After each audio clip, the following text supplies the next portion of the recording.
the truth.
Hey everyone, my name is Optical, I'm your favourite internet disappointment, and today I'm going to be giving you my first impressions of Starfield.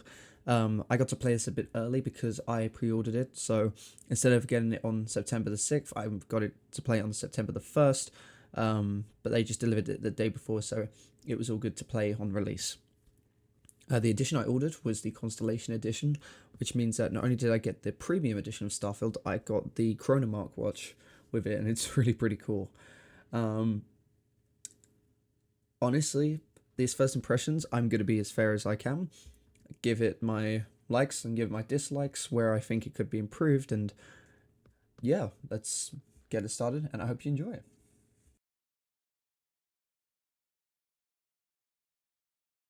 First of all, one of the things I absolutely love about Starfield is the fact that this is a new Bethesda IP within like nearly 3 decades now.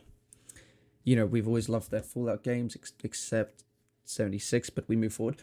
But we always have loved their Fallout games, their Skyrim games, and to see them take on a new IP with a fresh new setting was really exciting to me. Back when this was announced, I'm going to say nearly around like 2015, 2014, could even be before, because I know that production started way long before Fallout 76 started.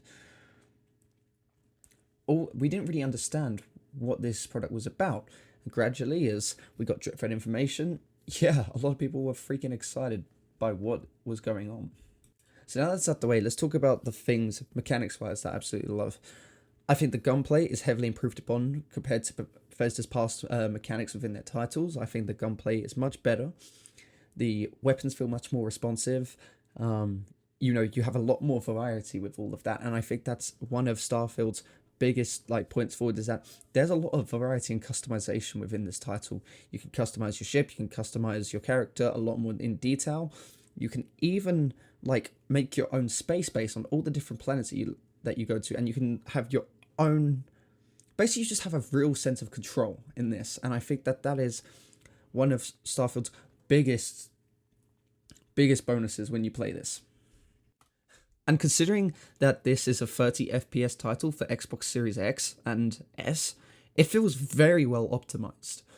So far in my gameplay, I haven't had any groundbreaking bugs, anything that affects my experience negatively, and honestly, from the sidelines, I think going to the 30 FPS lock for consoles is a very smart choice. When Todd Howard explained that, it had to be done to basically allow for visual fidelity, at first I was confused, but then gradually you see it, because if this was a title where the FPS was in overdrive, I think you'd lose a lot of the visual detail. Next thing that I'm going to say, and this sounds absolutely ridiculous, but I freaking love the dialogue in this game. I think that the way that the characters act and they, present themselves is probably the most expressive we've seen a Bethesda character in a long time. The last character that I saw that was most expressive was Mr. Handy in Fallout 4. So, to see human characters that you have a lot more of an easy connection with in a long time, yeah, it's actually really, really good. I can see why they wanted to make sure they got the dialogue right, because of the fact that, well, I think dialogue is key to telling a very good narrative. And so far from my early gameplay, yeah, the dialogue freaking sells the story so much. It's no forced humor. There's nothing like that the characters say that make you cringe. Like, there's a lot to this. And even the enemies have a bit more of an expression. And so for that, I have to applaud Bethesda. Another thing that I have to say, the world design for the planets is phenomenal. This is not like a No Man's Sky thing. Like, each planet has its own visual identity, and all the planets you see, they aren't images, they aren't like JPEGs. They are literally actual models that your character can see in the game. I think that the addition of photo mode really helps you capture some of those things as well. The environment around you, you can get some like amazing photos, and I think that's good for people who also like to show off their experience within video games. If you have a very detailed photo mode, yeah, I think that's freaking perfect. And another thing that I also want to get into, considering we're on the talks of planets and all that, the spaceship fights, like all the space fights, are actually pretty challenging at times. Sometimes it's pretty straightforward, sometimes it's challenging, and I think that's excellent to add into the mix for a lot of players. If you like ones that are very fast paced, you like to go in there, you're able to do that, and it's high risk and high reward. But then also, if you're like someone who just needs to take their time with it all, you're not going to get punished for having a pacing in terms of fighting other spaceships. I also need to give credit to the lighting of this game. This is probably the best lighting in the Creation Engine we've ever had. Generally, the way that the world reflects and all the details and all the different shadows just really brings Starfield to life. And I think that Bethesda needs to get absolute round of applause for that. And another thing is, I know a lot of people are pointing out with the cartoonish style, what people don't realize is Bethesda's always had a cartoonish tint to a lot of their character designs and a lot of their world designs. You can look at it in Fallout, there's a bit of a cartoonish feel to that. You look at Fallout 76, but another cartoonish feel to that. And then same with Skyrim as well. So there's always been that hint in the Creation Engine where it's not too realistic, but also not too like ridiculous looking. Like, it's kind of smack bang in the middle. And what's so great about this new lighting engine that they have for the Creation engine is it really goes hand in hand with the environment aspect. Like, every planet you go to just feels stunning to look at. Like, you could stand there and look at it for hours just because of how amazing the attention to detail is. There's some planets that are actually real, like you can go to Venus, you can go to the moon, you can go to Pluto, and then with their own designed planets as well, it still feels very, very unique to explore. Now, of course, with every positive comes a negative, and they're not exactly nitpicks, but they're also not exactly like the worst things to the game, just things that I think could be looked at to kind of enhance the experience. So the first thing I want to get into is that I have noticed that there is an input delay on controllers. I don't know if that's maybe because mine's wireless or something, but I tried the wired one as well. So it was kind of similar effects. Obviously, input delay can really slow the pacing down for the game. So I think if Bethesda looks at that, I think that would definitely help it massively. And another thing is, is I've noticed that with some things regarding the AI and the companions, there's a bit of a pathfinding issue where like you could be saying one thing and this character won't move for like a long time and then will go in a completely different direction. So especially if you're fighting enemies and they do that, that really does affect the pace. Again, it affects really the pacing of it, and it affects the way that your playstyle should be executed within it. Of course, don't get me wrong, the planets are absolutely beautiful, but the problem is it's so big, and the fact there's no kind of mini map or something really does kind of hurt the navigation aspects. So it's so easy to get lost in terms of where you are, whether it be on a space base or it be in terms of like the location. The only real mini map you've really got is the goggles that your character has, and also the space map, and that's really all you're going to get. It tells you objectives and then what planet you're on, and that's it. So I think if Bethesda or the modding community, when that comes to Starfield, could import that system, that's going to massively benefit it. So my feedback as a whole to Bethesda for Starfield is that this is your best title in years, but at the same time, there are some things that I think need to be looked at in terms of mechanics and not only just mechanics, but also the whole exploration aspect. Before you say no, I'm not going to be mad at the gas planet when you have the 1,000 tiles. That's the most stupid argument. You can't walk on the sun, and you're definitely not going to be able to walk on a gas planet because it'll kill you quicker than anything.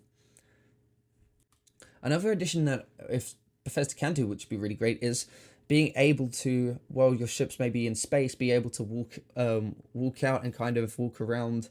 Like you've got all these like observatory glasses that you can look at on this spaceship, but you can't really use it until you're down on the ground. So I feel like having that option where you could, make your ship stationary in the in space, you could really get some amazing like shots of this whole world.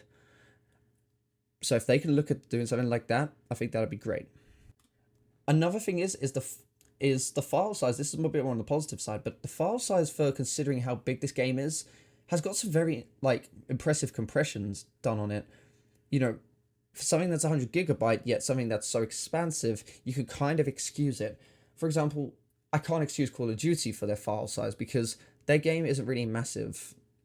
So having that 100 gigabyte is just insane to me. Same with Battlefield, like they have these large scale maps, but they're nothing that would indicate a massive file size. Sure, maybe the Hazard Zone and Portal could be the thing, but the point is, Starfield feels very, very well optimized and very well compressed for all the systems. And I think it's definitely a game that people who have never heard of Bethesda before are going to enjoy it, especially if they enjoy space role playing games. The only one thing that I would say that I wish they did was I know that Starfield is single player, but I think something that would have been so cool is that you had the option to fight other players on their spaceships. Like if you was out in space, like the idea where it could not just be only just AI, but real players trying to go for you as well, I feel like would make the dogfights more interesting, So that kind of thing would have been perfect. So my final thoughts is Starfield good? And I'm going to say yes, Starfield is a great game, and I do hope it contends for Game of the Year, because I think this is the most polished feeling. It's a game that hasn't got any groundbreaking bugs so far. Of course, post-launch, this could absolutely happen, and I acknowledge that. But so far, this has probably had the strongest early launch of any Xbox exclusive in years, or Microsoft exclusive in years. And it seems like this team is going, they keeping their heads down and making sure that this game stays for a long time. I'm excited to see what the modding community do with all their planets and all the different stories they're going to be able to create, which that is something Todd Howard has confirmed, is that players are going to make their own stories. They can obviously then make their own weapons and make their own quests, make their own planets. So you could absolutely see someone making like a Star Wars planet or a Star Trek planet, or just any planet that's kind of unique. And we're going to get to experience that in such high fidelity, and that's so, so cool to me. Now, I know a lot of people are saying Starfield should have launched with 60 FPS, and I think the modding community is going to do that, but at the same time, I think no, because if what Todd Howard is saying, and the 60 FPS would just make it lose visual fidelity, I'm more invested in a game when it comes to graphics and story and mechanics than just some little tidbits of features. if a game doesn't have 30 FPS, it has 60, cool. If it maintains that fidelity, also cool. But at the same time, you need to look at throughout the years other Xbox and PlayStation games that were 30 FPS locked. So, for example, Fallout 4 and Bloodborne. Those were two games, and while not on the newer consoles, people really liked it because it still had a story to tell. It still had great mechanics, and it still looked great graphically. And the graphics have still aged perfectly right now. So I think Bethesda needs to be congratulated for what they've managed to achieve in all these years, and I think that the delays only made this game way more polished and way more amazing, especially when you look at the old videos of what it was supposed to look like the year before and the year now. The difference is night and day in the graphics. Like, there's a lot more attention to detail, and it's a very intuitive experience to people who have never played RPGs before. It's not necessarily punishing if you don't play it in a way that should be played. It's very much an explorable world, and I'm so excited to see what they do next. So thank you very, very much for watching. I hope you have an awesome day. I'm so sorry for the delay last week. Unfortunately, I had a bit of a flu, so it wasn't fun. But now we're here and we're getting back on track, and I'm looking forward to seeing you in the next video. You guys take care. Have a good one. Bye.